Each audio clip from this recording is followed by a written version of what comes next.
Shalom. Call Haloyam La Yahweh, Bahasham, Yahweh Shai, Bahasham, Racha Kodash. Bakta Yahweh, Bakta Yahweh Shai, Bakta Racha Kodash, Bahasham, Yahweh Shai, Bahasham, Racha Kodash. Shalom, double honors to the elder apostles of Great Millstone. Shalom to the elders in the Akim and the Akwat, the hopeful elect. Shalom. Just want to go into a quick video entitled The Fall of E is the Fall of the Woman. Because here in Babylon the Great, so-called America, Esau, so-called white man, right? He has elevated and uplifted the woman over the man. They talk about equal rights. That's a deceptive narrative, because it's not about being equal. It's about the woman being on top, and that's why a man, whenever he says anything to a woman, she goes crazy and ballistic, right? Just a man and a woman, and that are strangers to each other, and especially if that woman is married to that man, or quote unquote dating that man. And as according to biblical scripture, sex is marriage. So whatever man she lays with, that's her husband.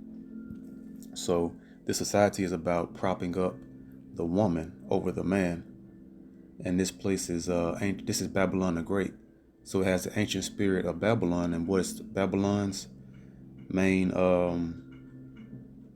their main way of living was worshiping Ishtar, which is actually, Semiramis.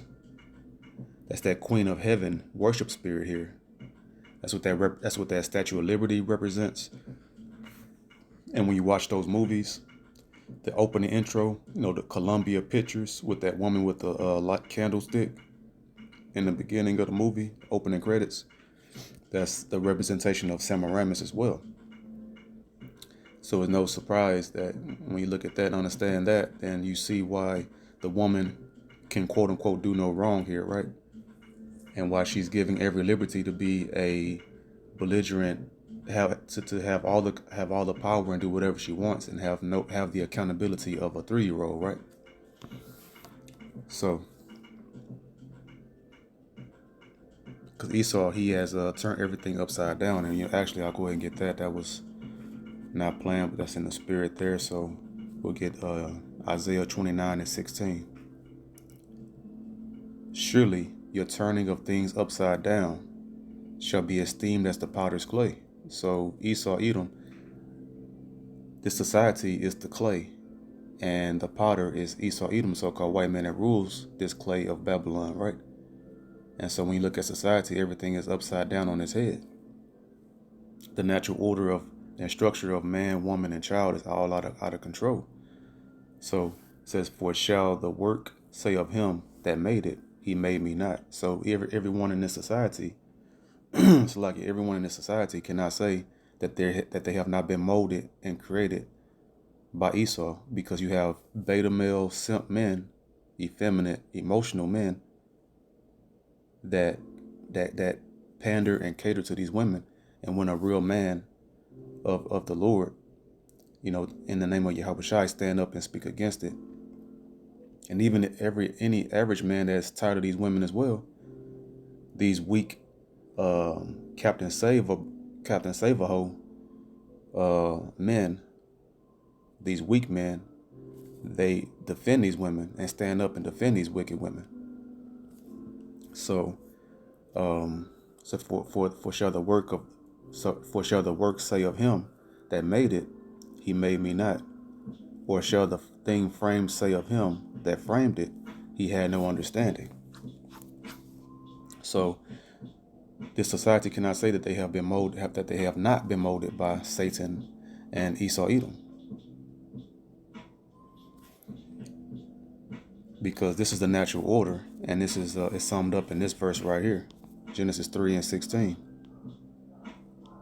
Unto the woman he said, Yahweh, I will greatly multiply thy sorrow and thy conception. Everything is explained in the Bible. That it shows you why women go through labor pains when they delivering a child, because of the sin of the woman, of Eve, which is, is the daughters of all women.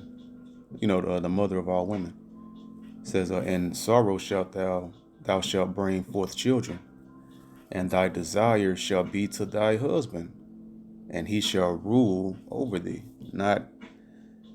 Not be ruled over by you, by the woman, but the man is going to rule over her. And also, while he's doing that, her desire is to please him and support him and help him. But do you see that today? No, you see monstrous women gadding abroad, being whores and running their mouth and getting mad at any man that tries to correct her. Because a woman can do nothing but lead that's just like you give a 5-year-old the steering wheel on the car, and you tell her to go ahead and drive y'all to your destination. Y'all gonna crash and burn, right?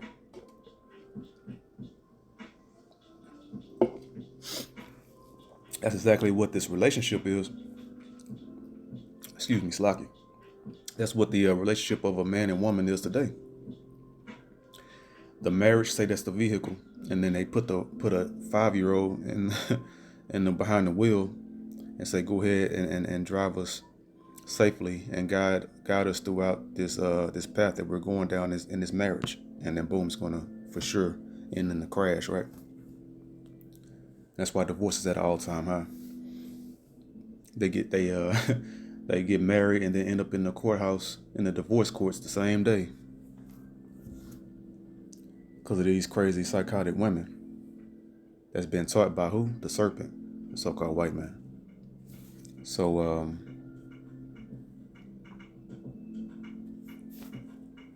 we'll go to Genesis 49 and verse 9, and this all began through the beginning reign of the so-called white man. So Genesis 49 and verse 9, Judah is a lion's whelp. No, I'm sorry. 19. Gad, a troop shall overcome him. And what's a troop? That was going to an army.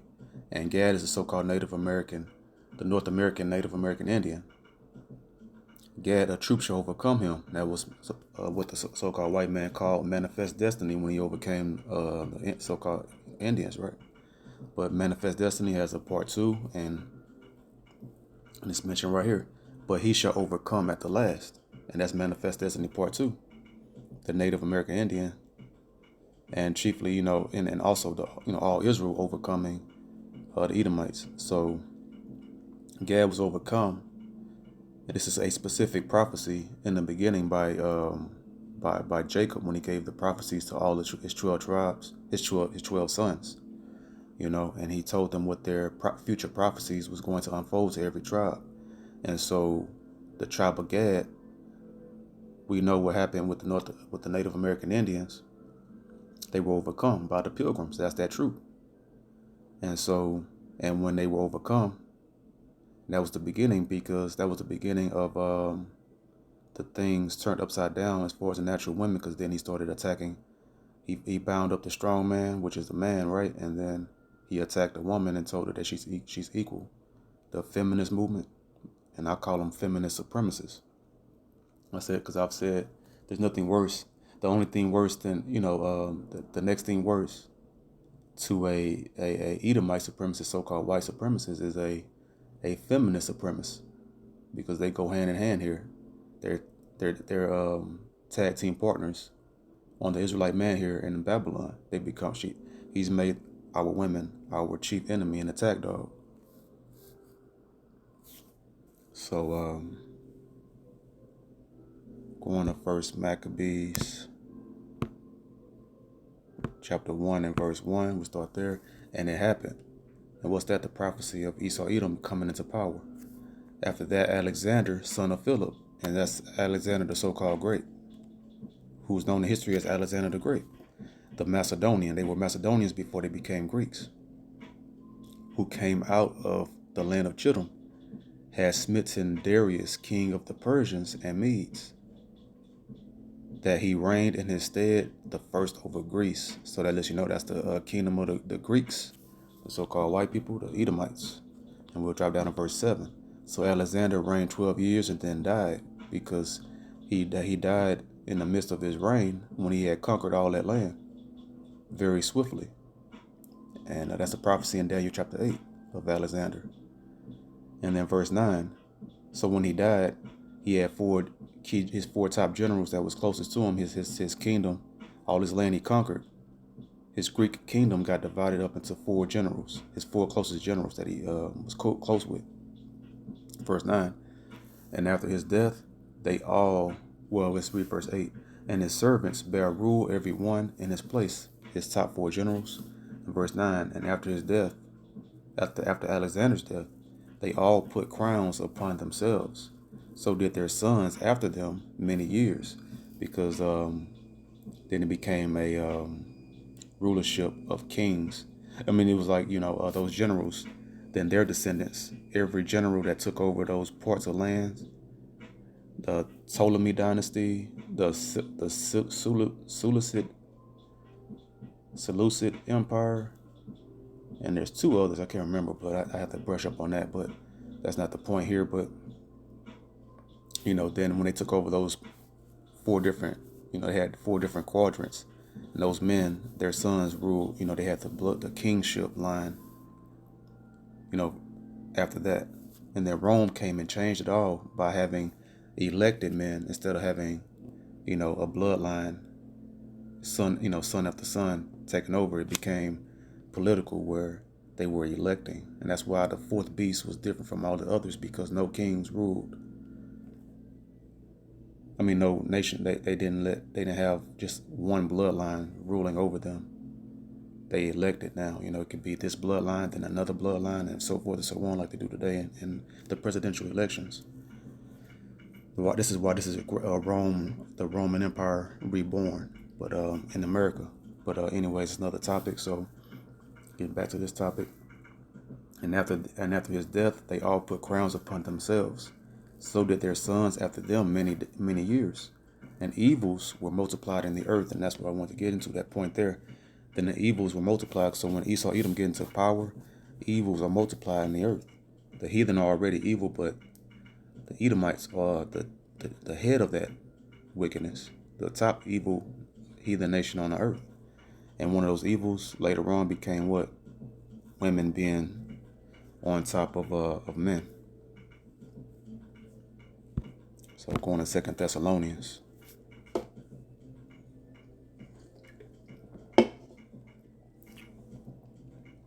Second Thessalonians, chapter 2 and verse 4. Who opposeth and exalteth himself above all that is called Yahweh.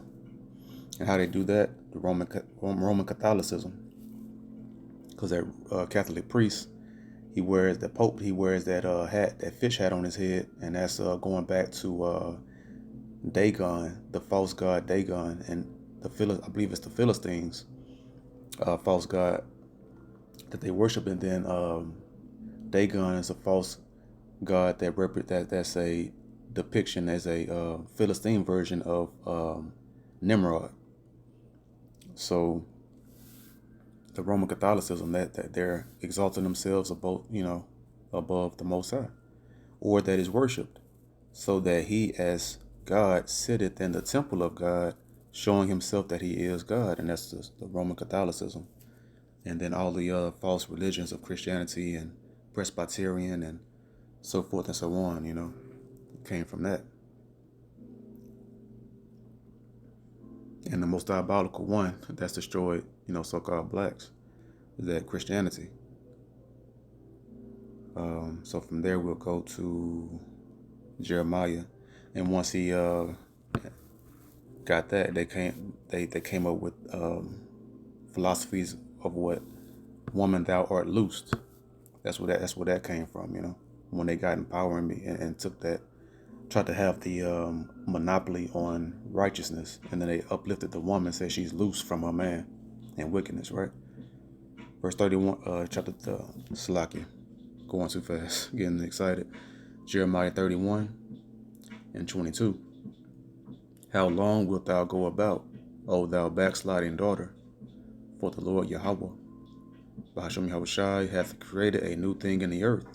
A woman shall compass a man, and that means a woman getting uplifted. And that's what happened. The Most High gave the earth into the hand of the wicked. The earth is given into the hand of the wicked. And what the wicked did was turn everything upside down and place the woman over the man instead of the woman having her desire into her husband. Now, the weak men of the earth, the weak men, let their desire is pleasing their woman, because that's why they came up with phrases here: happy wife, happy life, right? Simps and weak, effeminate beta male men, and alpha masculine, wicked, toxic feminists women.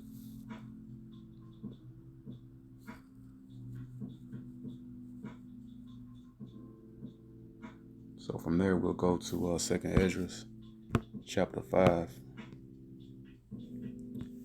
and verse 8. There shall be a confusion also in many places. That's going in that Babylonian influence. And the fire shall be oft sent out again, and the wild beasts shall change their places. In these last days, when you go to the zoos, animals all throughout the earth you can find at a zoo here in Babylon. They're not native. Most of these animals, a lot of these animals are not native to this country, but that's another way of how these beasts have changed their places. And then in the apocalyptic times, these zoos gonna open up. These animals gonna roam free. They're gonna be destroying a lot of people. But the elect, those that are covered, just like Daniel in the lion's den, he was protected from those hungry lions. Same way, the scriptures say that the men of the Lord will be the animals will be at peace with them, and they will only attack the wicked that the Most High have reserved to be judged by these animals. And the wild beasts shall change their places, and menstruous women shall bring forth monsters. And that's going into these women being independent, quote unquote independent, single, strong women, raising these monsters, these children to be monsters. In Isaiah chapter 3 and verse 12. As for my people, children are their oppressors. And that's what's happening today. These weak beta males, when they say anything to the children, the woman is on his head, right? Getting on them. And then these children see that and they understand, and then they are monsters because why? They know that they can get away with it. And the women, these children, they see that, and then they just start destroying the man and doing whatever they want. They never say, "I'll tell mama," or they just won't even say that. They already know what it is, and the man know what it is, and they just do whatever they want. The man just be quiet.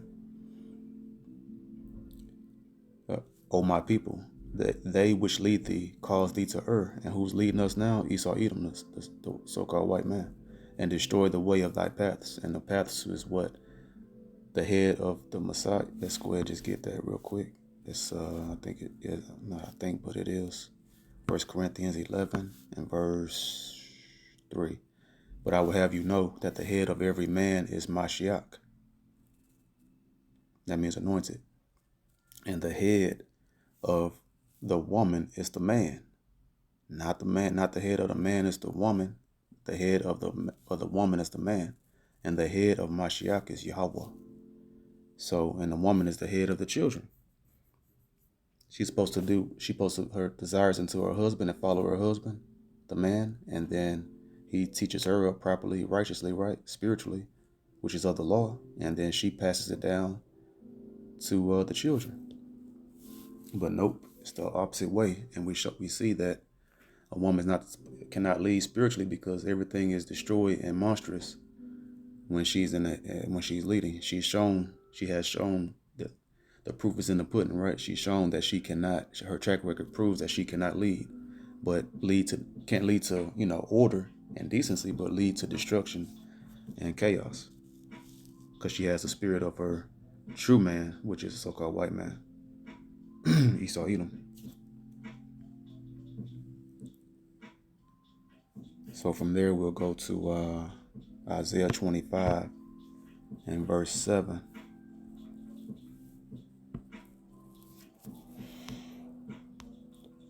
And he will destroy in this mountain the face of the covering cast over all people. mountains represent nations depending on the context. And this is talking about Esau Edom. The face covering cast over all people, and that's that Babylonian philosophy and doctrine. And the veil that is spread over all nations. He destroyed the Israelites, and then he spread it all across, trying to get the women, trying to destroy the women of the nations, of the other nations as well, trying to give them those so-called equal rights, which is just spoiling, rotten the women to get them to destroy the natural use and order of marriage and create mass whoredom to destroy a nation, because you destroy a nation when the women are out of control.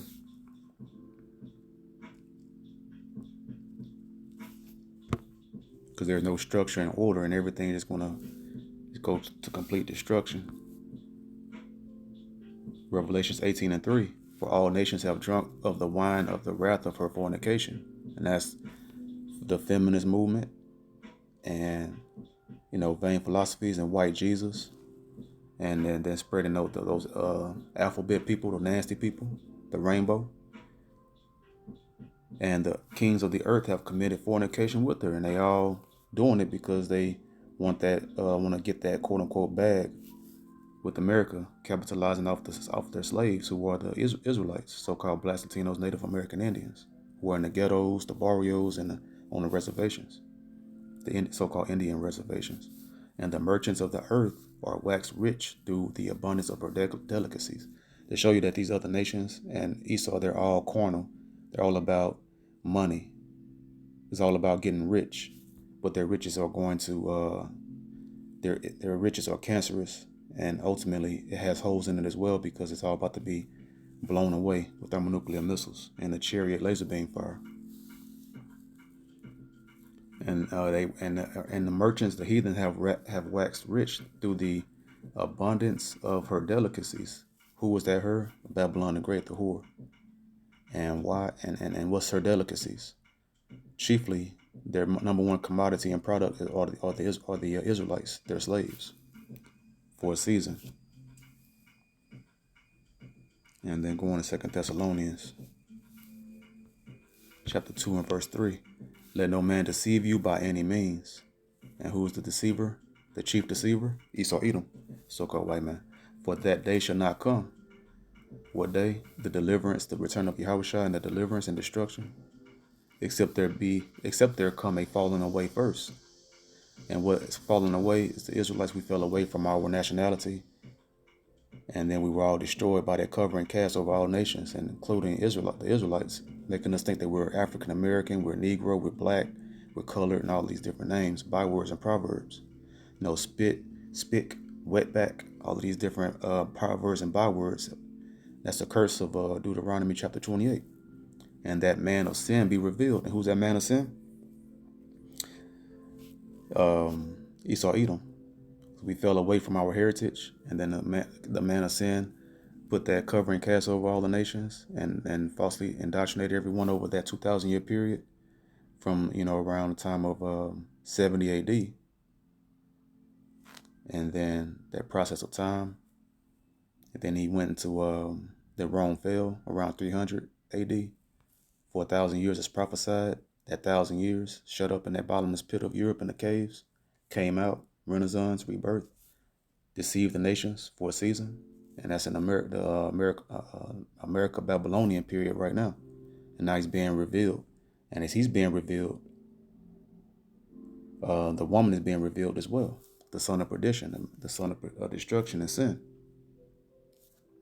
And as he's getting, and then now we're seeing these other nations are calling out Esau, and our people are as well. Micah 7 and 10. And then these women are being judged a lot now because of their wickedness.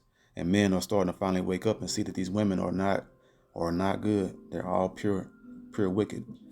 And they've been very wicked. Just go to social media, look at all of these different, you see these different Instagram accounts, Facebook accounts, TikTok accounts. All these women do when they have liberty to do whatever they think that's good, they do wicked, because they're dancing, showing their body, and you just look at their face, see how proud they are. These are just very wicked, filthy women.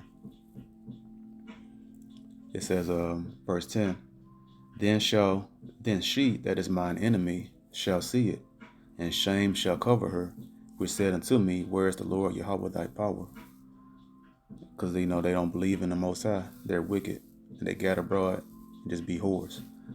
Mine eyes shall behold her. Now shall she be trodden down as the mire of the streets. And that's her end. She's going to be destroyed in these last days because of her wickedness. Any sincere, genuine woman is going to be protected and preserved, but it's very few. It's not that, but the women that are wicked are a dime a dozen. And so she's going to be trodden down, just like Jezebel was trodden down. So all these women today are just Jezebel on steroids. They're even worse than Jezebel. And so they're going to be destroyed like Jezebel was. So you see the end of a wicked woman is Jezebel, and the average American Babylonian woman is Jezebel. And we know how Jezebel ended, and she's going to end as well. Her end is going to be the same exact way. And so, and one last scripture before we go ahead and close, 2nd Ezra chapter 6 and verse 10. The hand of man is betwixt, that word means between, the heel and the hand. The heel of Esau, which stamp on everybody, and the hand of Esau, the hand of Jacob, which give that helping hand to people in righteousness under Yahweh, in the name of Yahweh Shah, right? Other question, Ezra, ask thou not. And I bring this out because the fate of mankind, and it's going into the hand of man is going to the heathen nations. Whoever is in rulership out of Esau and Jacob, right, the righteous seed and the wicked seed, men are going to follow, and that also means the women as well. So the hand of women, because right now the so-called white man's ruling, and the fate of women are ruling, and they've been given rulership, and they're reigning in complete wickedness. So their fate is now to be wicked. Is now being wicked. They're following after wickedness, and then their judgment is going to come down, as we just read in Micah 7 and 10. And then when the righteous are in authority, as pursuant to Proverbs 29 and 2, they're going to rejoice. They're going to be ruled over in righteousness and in proper structure and order. So I just want to go into that real quick. The fall of Esau is the fall of women as well. So with that being said, I hope this video was edifying. The water to Rachak Wadash for another video. To the next video I say, Abba Shem Yahushai. To the next video I say, Shalom.